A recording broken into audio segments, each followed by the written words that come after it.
Hi, my name is Francisca Ruiz. I was born in Cuba.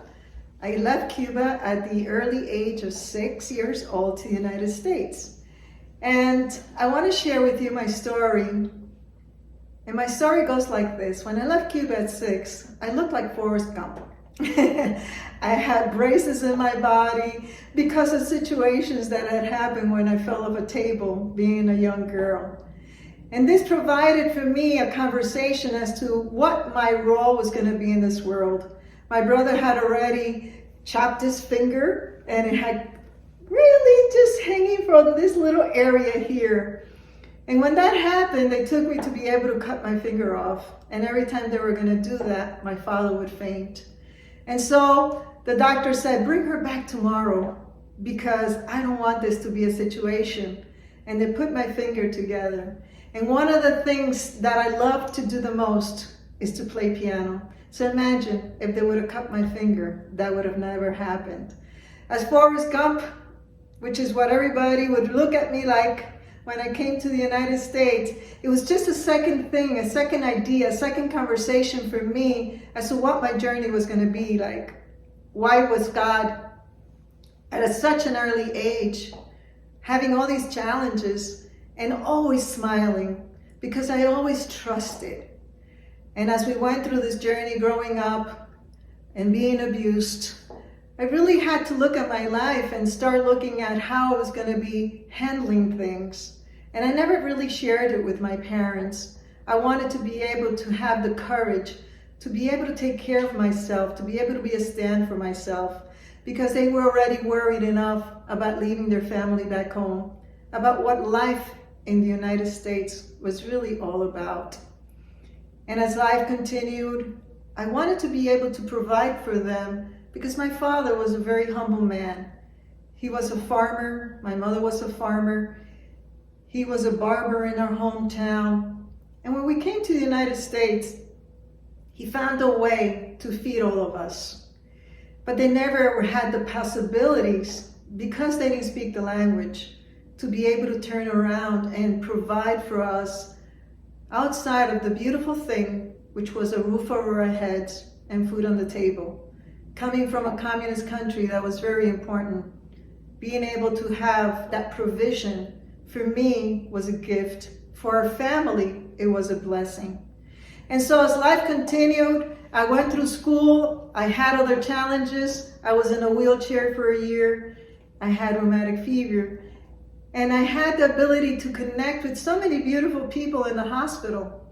And once again, I found myself that every challenge that I went through, I always felt such trust, knowing that God was providing some sort of installation inside of me, that I knew my soul was going to be expanding and connecting to others. As a child, I would look up into the skies and I would wonder, what would life really be like? What am I here to do? What is really going to inspire me to be and provide for my family?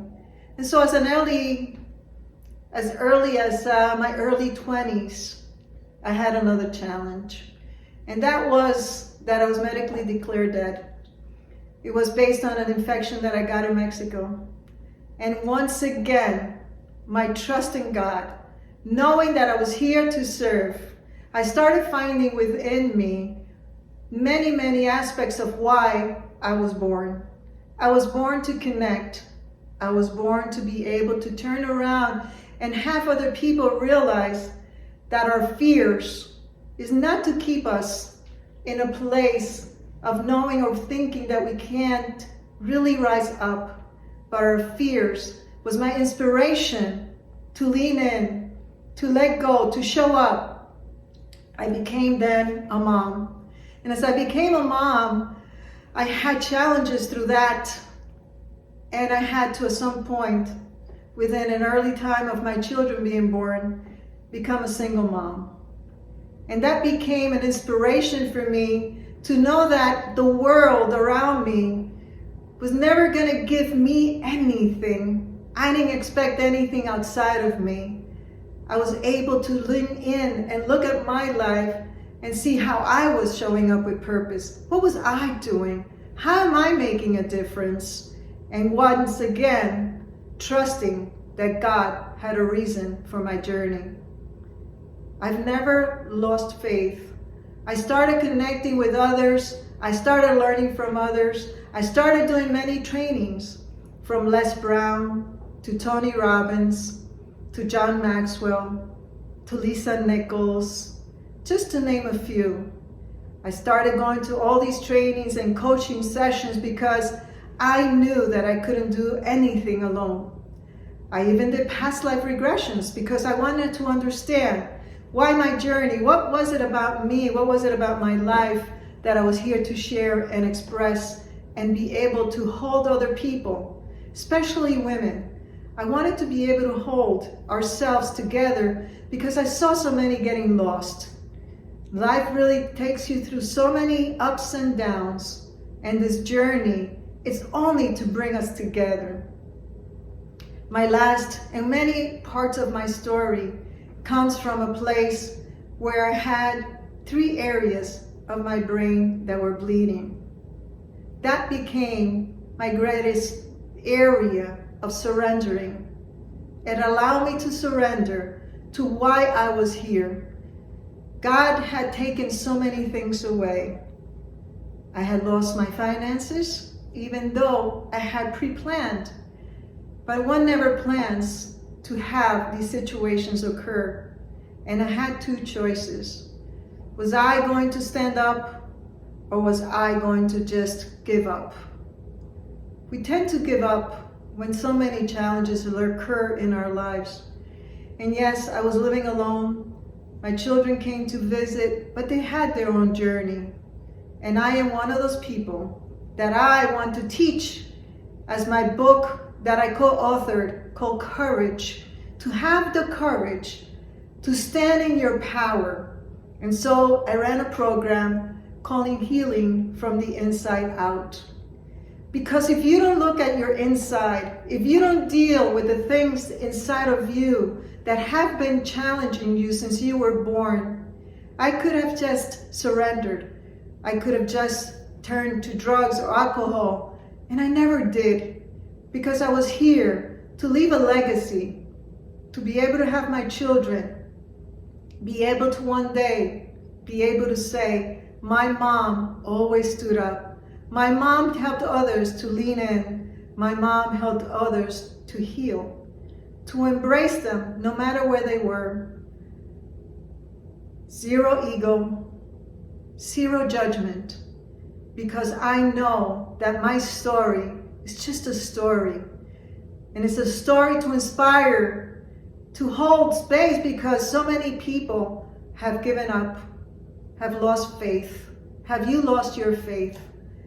I'm here to tell you that if you have the courage to look at your life, to really look at why you're here. When those 3 areas of my brain were bleeding, I couldn't even walk straight.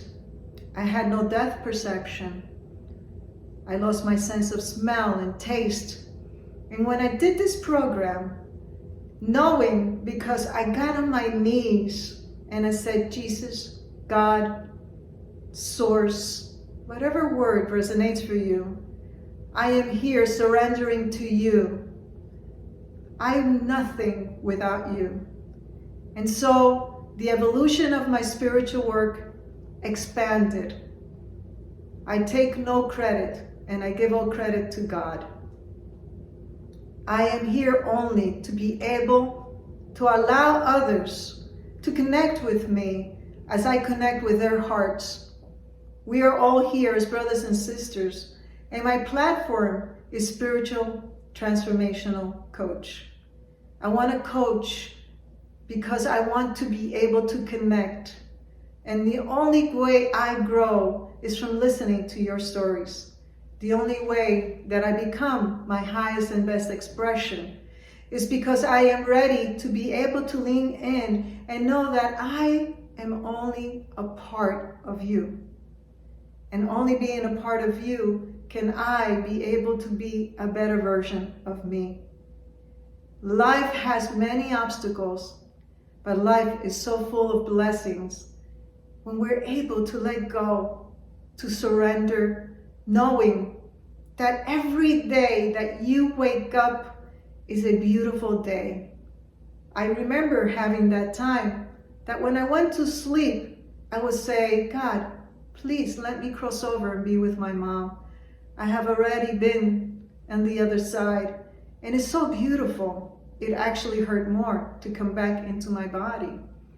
But I know that I'm here today to love, to connect with you, to embrace you, to know that you can have a conversation that can lead you to have the courage to step into your grace, to step into who you are wanting to be, trusting that you are already magical, trusting that everything is already possible for you, trusting that you were born to be a leader, you were born to be magical, that everything is working out for you because God doesn't make anything that is not already beautiful and magical. In my transformational coaching work, I walk you through being able to heal you from the inside, being able to show and share with you as you open yourself like a caterpillar, allowing your colors to be able to be seen so you can fly to the greatest purpose of you. There is no other you. You can transform your life. You can have the ability to know that it's your time. Do you have the courage to step into your greatness? Because some of us have been told that it's no longer there, that it's not possible. But trust me when I say to you, this particular statement from my heart to your heart, I see you, I recognize you, I know you, I love you, because we are a mirror of each other, and there's nothing that separates us. I don't care where you come from, I don't care what it looks like.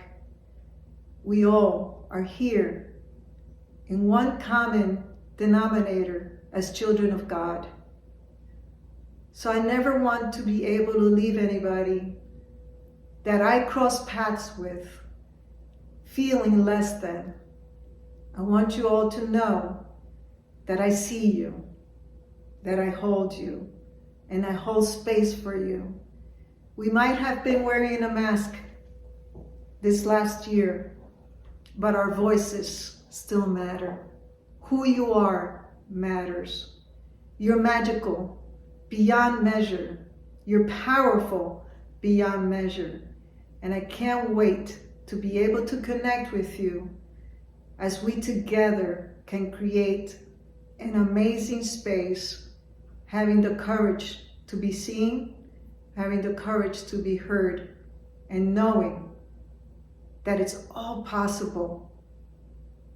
So I hope that you connect with us and that I am able, as a humble heart, connect with you and be able together to achieve your greater self.